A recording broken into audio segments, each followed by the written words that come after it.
Is now a good time to buy at the former Trump Tower in Waikiki? And the reason I say former Trump Tower is because about a year and a half ago, Trump Tower Waikiki is rebranded as Kalai.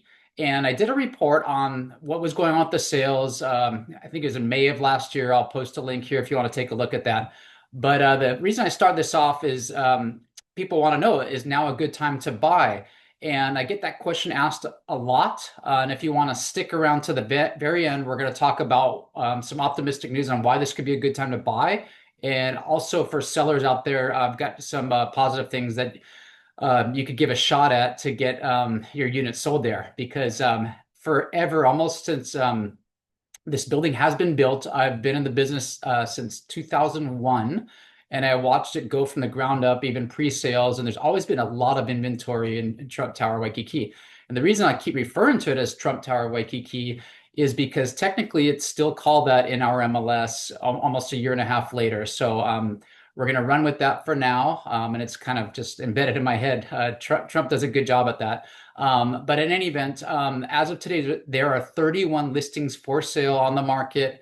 In addition to that, there's one unit that's in escrow, and then there's been a dozen sales over the past 6 months. So that's like an absorption rate or a click rate of 2 sales per month over those 6 months.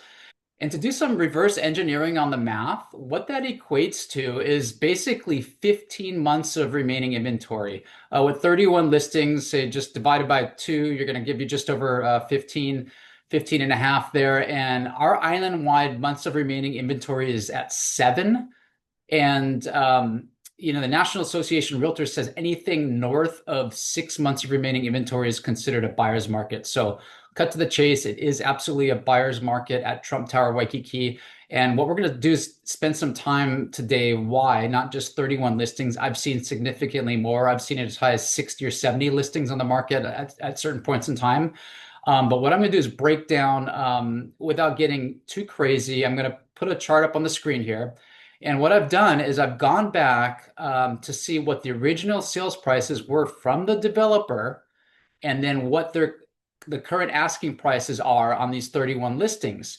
And overall, like 58% of the ones that are for sale, or 18 out of the 31, are basically underwater compared to what the original developer prices were. And on top of that, some of the ones that are, say, asking a higher price than the original sales price, there was a sale that triggered in between on some of these deals where that current asking price, they're still going to be underwater. Or for instance, there's one where they're priced at where they're buying it, they're still taking a loss because when you factor in closing costs and commissions, they're going to be taking a loss there as well. One underlying thing here we're not covering today is a play in exchange rate. So for a little bit of history, when these units first went to market, literally half of the building was sold overseas in Japan. And it made all the headlines here in Honolulu where they sold everything out within 2 weeks. And the reason why is half were sold overseas. So a lot of those buyers were from Japan, and they went through a brokerage called Seven Signatures. And then you'll see in the title and deeds, they actually brokered some of these deals in Japan, and then they flipped them while they're under contract. So when I went back and looked at the data, most of these transactions took place between 2009 and 2011. There are a few developer units that traded later, but in general, most of these sales originally took place 15 years ago. We're now in the year 2025, and there aren't too many real estate products in Hawaii where you can actually buy something less than you could 15 years ago. And this is a perfect example. So we're going to run through the data here. And as you can see, the lowest price listing on the market is unit 1506. That's a studio, and they're priced at $330,000. The original sales price back in 2011 was $532,000. As we follow this spreadsheet from top to bottom, the ones at the top are typically going to be studios, and then we have a penthouse at the very bottom. Now, what we'll see on the right are these losses or gains based upon today's asking price versus the original sales price. There's some units, which I'm not factoring in, or any trades that took place between, say, the original sales and today. So some of these losses can actually be significantly more. And like I said, 18 of these 31 have asking prices underwater from what the original sales were with the developer. And as we travel down this list, you'll see, 806 is at the asking price, taking $110,000 loss and going down and going down and going down. These are significant hits for such small, studio sized condos, that are originally trading in that, five, six, 700,000 range, and they're trading it's like, two-thirds of that price today. Some of the bigger hits you'll start to see later down are, say, like unit 2802. They're at an $880,000 loss. The most There's 3203. They're at a $823,000 loss based upon the asking price. And then 3703 is a $1.8 million loss based upon the current asking price. So, of note, what I do want to point out as we scroll down here is that 3703, that's like going to be a two-bedroom, three-bath. And something that's very similar to that, when I talked about those dozen sales, the range of what sold over the past 6 months, the lowest sales price was 310,000 for a studio. And then the highest sales price within the last 6 months was unit 2807. That was also a two-bedroom, three-bath. So kind of similar, 1,600 square feet ballpark. So that's very similar in size to that 3703 unit. And with that, that one sold at 2,122,000. So that was the highest sale in the past 6 months. But keep in mind, that unit originally sold for 3,338,000. So the seller of that highest sale that took place, they still took $1 million haircut from what it sold for back, when the developer originally sold it. So these are some wild stats here.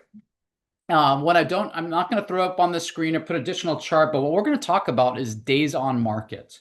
So for days on market at Trump Tower Waikiki, right now, the average days on market is 233 days. And we have another stat within MLS that's called cumulative days on market, meaning like if they pulled it off the market and then put it back on again, the cumulative days on market are now at 309 days.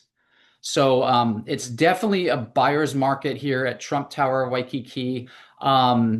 So another thing I'd like to point out right now is, I mentioned they sold half the units originally in Japan. So I did a study as well on where all the tax bills are going for these units. And I'll throw another kind of like a pie chart up on the screen here. And what you'll see is nearly half of the tax bills are still going to Japan. And then the next highest after that is going to be Hawaii, followed by California and Hong Kong. However, in knowing what I know and digging through the tax bills that do go to Hawaii, they're often going to, like, say, a real estate broker's office or an attorney's office. So most likely not all those tax bills here in Hawaii are actually Hawaii based. A lot of them are still going to be overseas. So well over half of the owners there that have, I'm not saying the entire building, but of those that are for sale are overseas. And part of that could also be because our dollar's been so strong. And they're probably looking to take advantage of that currency play, which I'm not going to get into on this conversation. We started this off asking whether or not this is a buyer's market at Trump Tower Waikiki, and it's clear from all this data that it's definitely a buyer's market. However, with that said, there's actually some positive things going on right now. Number one, if you are a buyer in the marketplace, there's a lot to choose from in the building. Like, as I mentioned, there's 31 listings. Most of these owners are taking a huge hit from what they paid. And like I said, there aren't too many places in Hawaii where you could buy something cheaper today in 2025 than you could 15 years ago.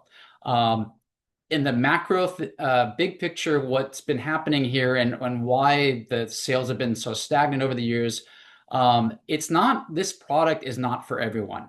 It's going to be for someone that really wants like a second home in a beautiful building. But if you're looking to buy this from a cash flow basis to Airbnb it or what have you, there's restrictions within this building. The beautiful thing about the building is it's zone resort. You can rent them short term, but you have to run it through the hotel pool that's there. You can't manage it on your own through Airbnb, and the on-site management takes a huge chunk. It's like 60% of the gross. So it's really hard for owners to make money from a cash flow standpoint.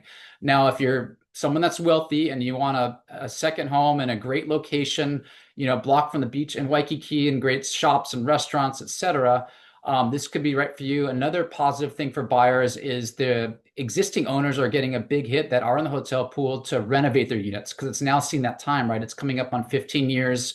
And and hotels, you gotta kind of keep up with the times. So they're going through a big revamp right now, and I'm sure that the finished product is gonna be really nice. So that's gonna be something really nice for the new owners. Now, for you sellers, and first off, this pitch is not to sellers that currently have their place on the market. I'm not soliciting a listing that's on the market. That's not what I do. But if you're thinking about selling, or if you thought about selling in the past and pull your place off the market, we can offer a product that no one else in Hawaii offers. It's our non-distressed auction platform because what's happening with these days on market, it's really hurting you as a homeowner because with 220 days and north of 300 days, that's the first thing buyers ask is how long it's been the market. So rather than starting at a price up here and ultimately selling down here, what we do with our auctions is we start here and we start the bidding going up. So to learn more about that, feel free to reach out and give us a shout. And I hope you enjoyed this today. If you want to learn more about Trump Tower Waikiki or Kalai or other condo products or Airbnbs in Waikiki, I can be reached at 808-371-3509. Mahalo and have a great day.